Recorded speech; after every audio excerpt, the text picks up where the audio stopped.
If you want to see change in your child's eating habits without pressure, constant mealtime battles, or the shame you grew up with, you're in the right place. Welcome to Family in Focus.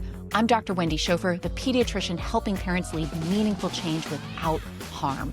Here we focus on the connection and practical shifts that help families thrive at every size. Let's get started.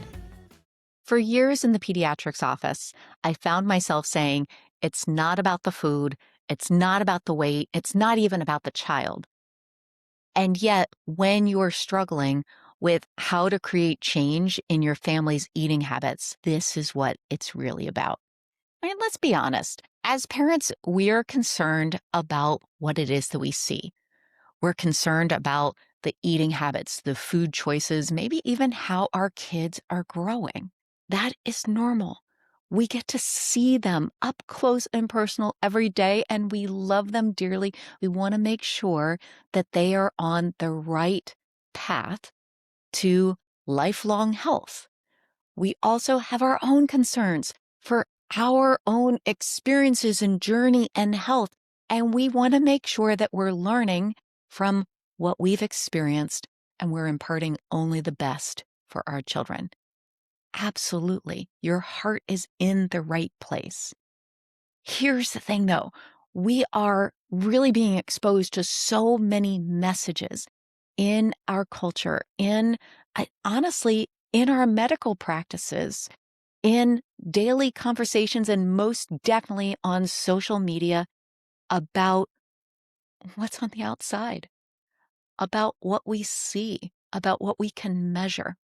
And so that's why there is so much of a focus on weight, on body mass index. Okay, we can do a little bit of a calculation with the weight and the height. We can figure that out, but we can see it on the outside with a little bit of math. We can see the eating habits. But here's the thing that misses everything that's going into it. If we're just looking at what's on the surface, we don't see what's underneath. And that is why harm is being done. So think about it this way. Weight is kind of like at the very tip of an iceberg. It's what you see up top. We got to go deeper to be able to understand what's actually behind the scenes under the surface. So that means that we have to slow down and really get curious. What else is going on? A number of factors. So for one thing, let's just consider genetics. We all have our genes and genetic influences about why we do different things, but also how we grow. Noticing that our family of origin may give us a lot of clues about body sizes and how they grow. We also have environment. So the environment that perhaps your family is growing up in, we also share that. It's not just genes, can have a lot of influence on eating habits and growth. So that environment may be the accessibility of food, whether it's something that maybe you live in a food desert, and so there may not be fresh foods that are available, or perhaps there's just not enough food, or perhaps you live in an environment where there's just food available all the time. And so how does that influence eating habits and again, growth that we just see at the very tip? So being aware, environment matters. The other thing is thinking about social cues. Now that could be a part of what's around in the environment, but let's also think about the people and the social aspects. So how about parties? How about social events? When we come together, and it is very normal for us as humans to come together and say, welcome, let's eat. I mean, come on, welcome, let's have some coffee together. It's social cues when we come together, we will enjoy, we will communion, eating together. It is something that is very normal and very human. It is another factor to consider as we're looking at our eating habits. We also have patterns of hormones. And so they are underneath the surface, and we have to get really curious to understand a lot more about the influence that different foods have on our hormones and perhaps how our hormones are influencing our food choices as well. And then lastly, there is the influence of emotions. This is the part that we've really been missing because if you were raised like I was, it was like there's a time and a place for emotions, and it's never here and it's never now. And so we've just kind of been ignoring emotions in the background. And yet they are totally in the background. They are always operating, and how much our emotions are influencing our eating habits. It's not, just when you're having that emotional eating, we are all emotional eaters because our emotions really drive our behaviors, our actions. So, how often we come together again in communion, we are celebrating, which is often a good emotion, and then we eat together. And then there are other times that we don't feel good, frustrated, irritated, tired, and we turn to food to be able to feel better. So there's a lot of different factors that can contribute to what it is that we're seeing, on the surface. Let me share a story about how that iceberg metaphor, if you will, is really playing out in real life. So, a few years ago, I met a 16-year-old girl in the office. She wanted to get a sports physical done. And I had not met her before, so I did the crash course on her record. I also looked at her vitals and her growth as I do for every single child before I go into the office. And I saw that she had been consistently growing over the 95th percentile for her weight, for her height, for her body mass index, and that she had been increasing with her weight growth velocity over the last year since my colleagues had seen her.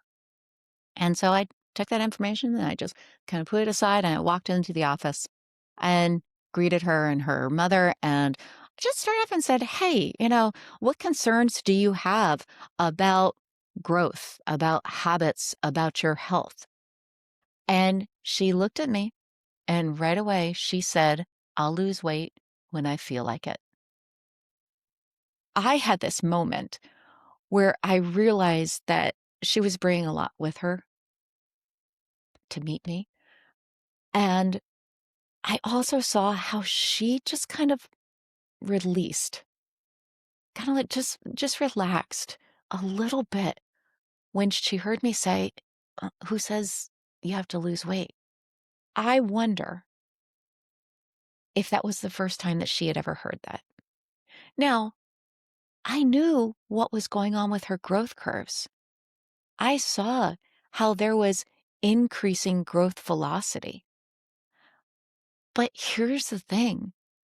If I just come in and just look at that, just address that, I'm missing everything underneath the surface, which includes everything else that she's bringing in there with her, which sounds like a lot of weight stigma, a lot of shame, a lot of being tired of hearing the same things from everyone else. And so I focused on something that we're going to be walking through over the course of our time together. It was about building connection, connecting person to person. I want to just learn more about her. Who is she? This is our first time meeting. Tell me about you. What do you enjoy? What do you like to do? Found out that she's a tremendous artist. She loves art. Tell me more. Let me understand more about what's working again underneath the surface. Because that's where we really are. It's not just in our weight, in our appearance, or necessarily the actions that we see on the outside. There is so much more to us under the surface, and we need to slow down and we have to really get curious and connect to really be able to understand that. Now, I'm going to be very honest with everyone.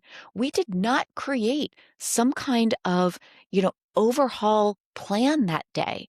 We did not specifically dial in on how to change her growth because the most important part was for us to be able to connect.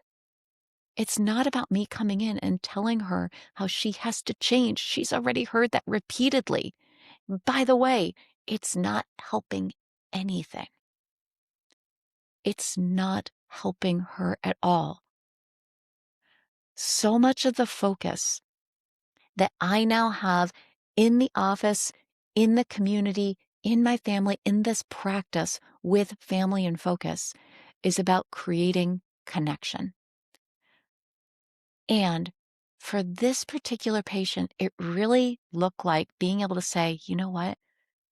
I see you. I'm on the same team with you. And I'm not just coming in telling you what to do.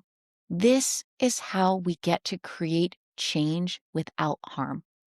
It is first by connecting, human to human, parent to child, by being the one person that sees who you really are, what's beneath the surface, connecting with emotions. And I get it. This can be very new.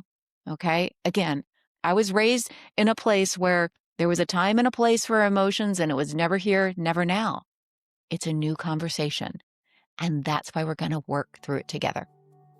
So I invite you specifically to come and join me on the next episode where we're going to be breaking down the Family in Focus framework and really starting to understand the steps that I use every single time I'm working with a parent, if I'm working with the child, if I'm working with my family members, and also how I am applying it for myself. So come check out that episode. If you'd like support putting this into practice in your home, come learn how I work with families at wendyschofermd.com. Remember, while I'm a doctor, I am not your doctor.